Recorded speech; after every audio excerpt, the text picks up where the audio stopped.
World Mission Report. 1. I Need You. August 10th. Trinidad and Tobago. Faith. At home alone at night, 11-year-old Faith stopped sewing the button back onto the shirt of her school uniform.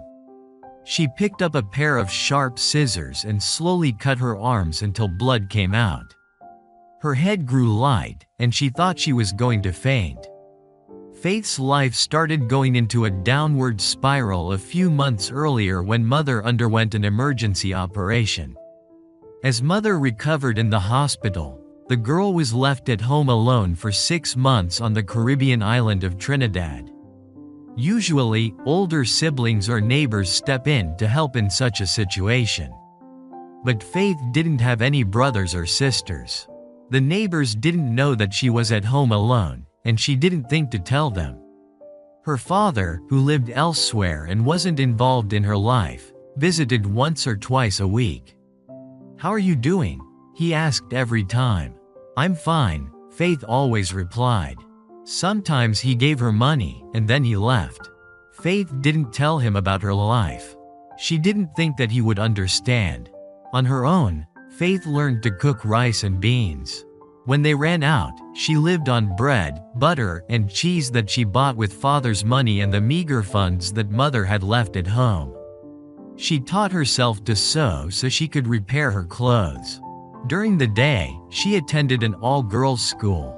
She had been the target of bullying before, but the problem grew worse after mother's hospitalization. The girls taunted Faith about her weight, looks, and intelligence. At first, Faith responded kindly, hoping that they would become friends. But nothing seemed to change. Her self-esteem evaporated, and she began to hate herself. Once, she was able to visit Mother when someone gave her a car ride to the hospital, located 30 minutes away. Mother looked so frail, pale, and lifeless. When Faith saw her, she burst into tears. She wanted to tell Mother about the bullying, but she couldn't. At school, the bullying escalated. One day, a girl said, "You should kill yourself. Then everybody would be happy." Faith believed it. She thought she deserved to be insulted.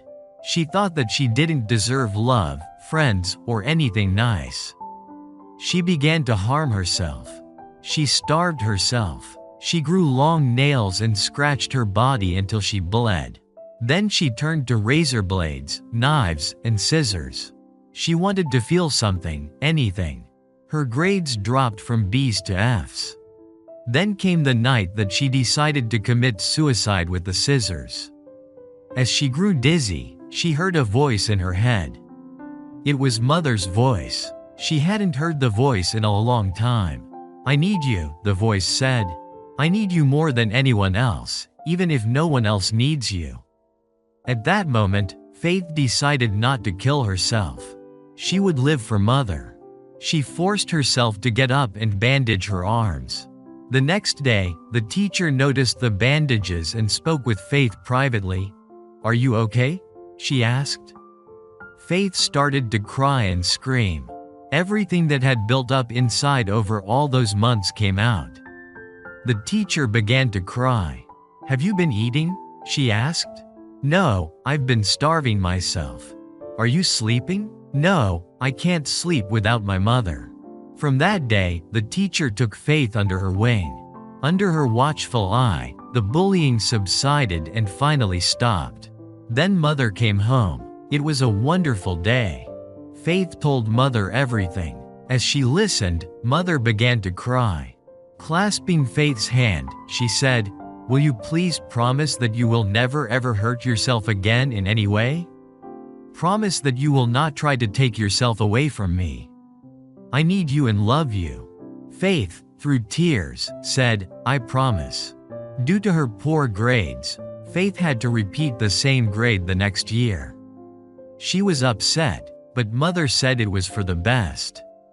And it was. She left her old classmates behind and was surrounded by new classmates who loved and respected her. She made many good friends. Mother started going to church, and she invited Faith to join her. Neither had gone to church for years. Faith wasn't interested at first because she thought it would be boring. But she went and enjoyed the singing and the choir. So, she kept going and hasn't stopped.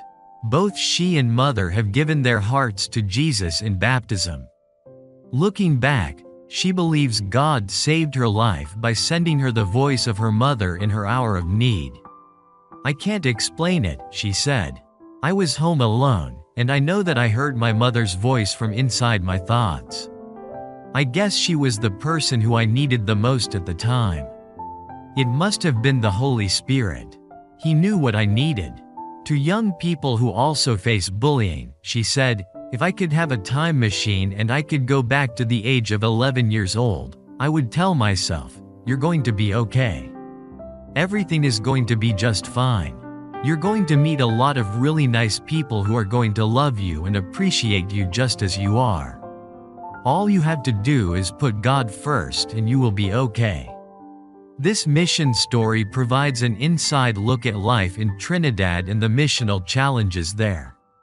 Part of a 2018 13th Sabbath offering went to build a church at the University of the Southern Caribbean, which is located near Faith's home. Adventist Mission met with Faith to hear her story at the university.